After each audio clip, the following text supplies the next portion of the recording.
ingat alam. Kita menyadari bahwa memang alam ini bukan sebuah objek yang bisa kita berbuat seenaknya begitu saja, tidak. Alam ini merupakan subjek juga, sama seperti kita, sebagaimana makhluknya Tuhan, sebagaimana ciptaannya Tuhan.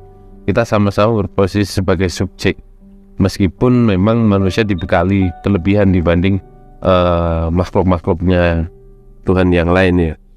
Tapi justru dari situ kita sebagai warga dari semesta ini, warga dari alam ini, kita menyadari bahwa kita nggak bisa seenaknya berbuat dengan alam di sekitar kita. Alam ini luas ya, bisa meja di depan kita, kursi di samping kita, bahkan tumbuhan di depan rumah kita, bahkan tanaman di jalan, ada kayu yang kebetulan di tengah jalan, atau dengan apapun saja yang kita temui, yang bisa kita lihat, yang bisa kita dengar, semuanya. Kita menjadi warga dari itu semuanya, dan bagaimana kita bisa berharmoni dengan semuanya itu. Kalau dari awal misalkan ada hujan, wah hujan, jadi nggak bisa kemana-mana, itu sudah kita sebagai warga nggak bisa ngertiin adanya hujan, bahwa itu harmoni ya, memang waktunya dia turun ya sudah. Bahkan tidak hanya ya sudah kita harus bersyukur terhadap itu, bahwa memang terbaiknya pada saat itu adalah hujan. Seringkali kita memilih untuk tidak berharmoni, dan itu digara-garai oleh karena nggak sesuai selera kita, karena nggak selaras dengan keinginan kita, sehingga kita dengan mudahnya menjadi tidak harmoni akhirnya. Dan dengan tidak harmoni itu pada akhirnya juga akan banyak merugikan diri kita juga. Bayangin kalau di dalam tubuh kita antara pikiran, perasaan nggak sinkron aja, udah nggak jelas nih, detak jantung udah nggak stabil lagi, udah tambah kenceng segala macam. Belum lagi nanti kepala bisa jadi puyeng dan seterusnya. Itu aja baru di dalam diri kita, apalagi di luar diri kita yang ada banyak manusia, ada banyak alam, warga alam yang lain. Hingga harmoni di sini adalah kesediaan untuk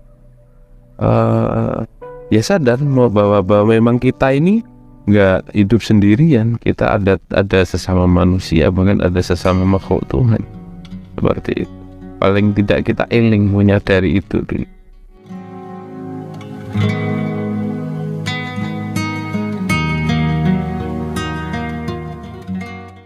Berikutnya adalah waspodo. Waspodo itu kita waspada terhadap diri kita sendiri.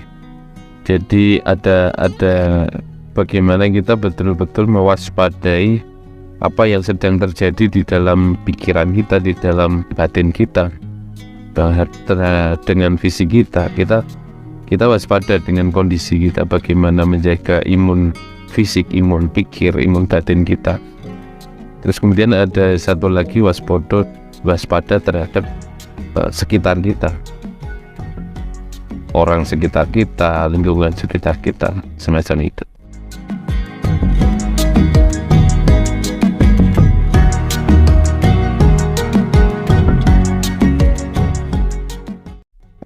Yang utama dari waspada ini adalah bagaimana kita selalu sebisa mungkin menyadari yang sedang berlangsung di dalam pikiran kita dan yang berlangsung di dalam batin kita, serta di fisik kita tentunya. Jadi ketika hal tersebut, kita harus waspada di tiga ranah tersebut. Mengapa? Karena seringkali terjadinya konsleting di dalam diri kita itu ya ketidaksinkronan dari tiga itu tadi. Fisik yang memang kita harus bisa mungkin menjaga, apalagi kemarin pandemi, bagaimana kita asupan vitamin, asupan madu, bahkan berjemur, segala macam upaya kita upayakan untuk menjaga fisik kita, kesehatan tubuh kita. Lalu kemudian setelah fisik kita jaga, pikiran juga jaga ini yang jarang atau bahkan kita mungkin jarang-jarang memikirkan pikiran kita ini, tidak kita jaga imunitasnya. Padahal ini menurut saya fisik penting, tapi pikiran juga nggak bahkan lebih penting dari fisik. Ya sama-sama penting, karena itu kondisi yang nanti akan saling terkait juga, baik kondisi batin, pikir maupun fisik. Kalau di fisik ini kita waspadanya adalah dengan pikiran kita sendiri. Jadi ada kondisi memang kita mengawasi pikiran kita sendiri. Kita menjadi pengamat pikiran kita sendiri, kita menjadi penyaksi bagi pikiran kita sendiri. Yang dari situ, jikalau ada yang gak beres dengan pikiran kita, kita tahu.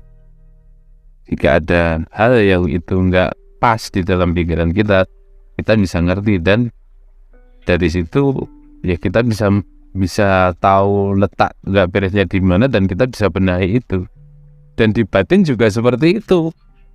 Batin itu seringkali hanya menjadi pelengkap penderita atau penerima dampak aja dari apa yang kita pikirkan. Kita mikir apa, batin yang merasakan gitu. Jadi justru dari situ bisa kita balik juga. Jadi selama ini aktivitas mengingat kan seringkali yang kita pahami adalah bagaimana pikiran kita mengingat, tapi jarang yang bahkan batin kita ini bisa mengingat lebih dulu. Jadi saat kita sebut nama Tuhan di dalam batin kita, makanya juga akan bisa mengkondisikan pikiran kita akhirnya menjadi tenang, dan fisiknya pun juga menjadi nyaman. Tapi selama ini seringkali kita mikir, terus batin hanya menerima akibat aja. Jarang kita bagaimana batin kita gunakan, terus kemudian pikiran kita yang menerima dampak akhirnya menjadi landai, tenang, dan segala macam, bahkan fisik menjadi nyaman. Itu bisa, dan dalam waspada ini memang include eling itu bisa menjadi saling berhubungan di situ nanti ya.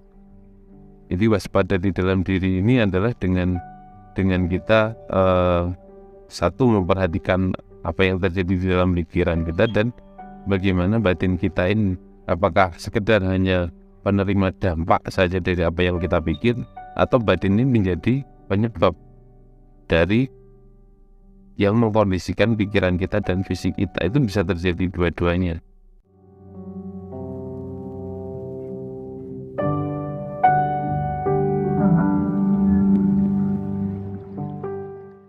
Selanjutnya adalah waspada di luar diri kita. Di luar diri kita ini ya terkait kita sebagai warga semesta tadi, warga alam tadi, di mana kita berhadapan dengan siapa, dengan orang siapa, dengan lingkungan yang bagaimana kita meresponnya, bagaimana kita bersikap sebaik mungkin dengan lingkungan.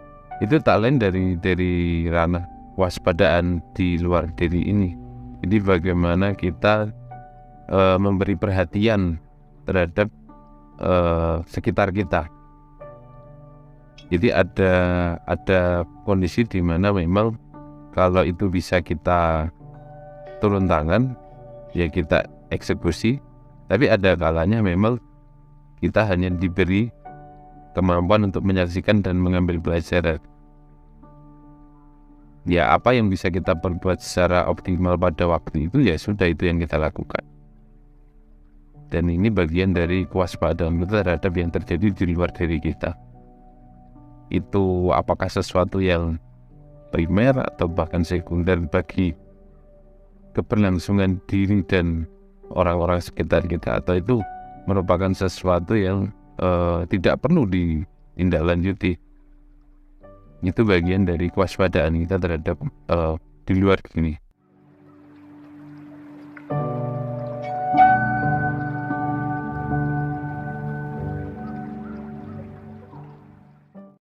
Dengan kita bisa eling, kemudian kita bisa bersikap waspada, itu menurut saya dua sila, dua posisi di mana jika kita bisa melakukan dua hal ini, maka proses keberhasilan akan lebih dekat dengan diri kita, karena memang di situ tidak hanya peran usaha kita secara mandiri diri sendiri aja, tapi di situ peran Tuhan dengan segala kemalaikatannya, dengan segala kuasanya terhadap semesta diri kita dan di luar diri kita ini, itu yang akan lebih menjadi penentu bagi pertumbuhan perjalanan kita. Hingga pada saat kita mencapai posisi keberhasilan nantinya, itu betul-betul kita tidak lantas membawakan, oh ini hasil kerja keras saya, oh ini hasil usaha saya sendiri. Nggak bisa gitu, karena memang kita sejak dari awal sudah melibatkan satu Tuhan, bahkan Tuhan menjadi aktor utamanya. Terus kemudian kita juga melibatkan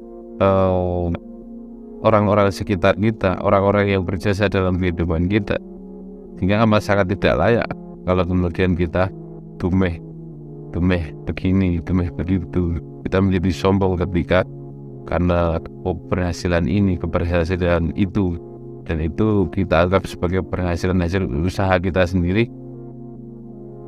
Sombong itu, karena iblis saja kalau mau ampuh-ampuhan, kalau mau sakti-saktian, ya iblis lebih sakti dari kita semuanya, lebih ampuh dari kita semua.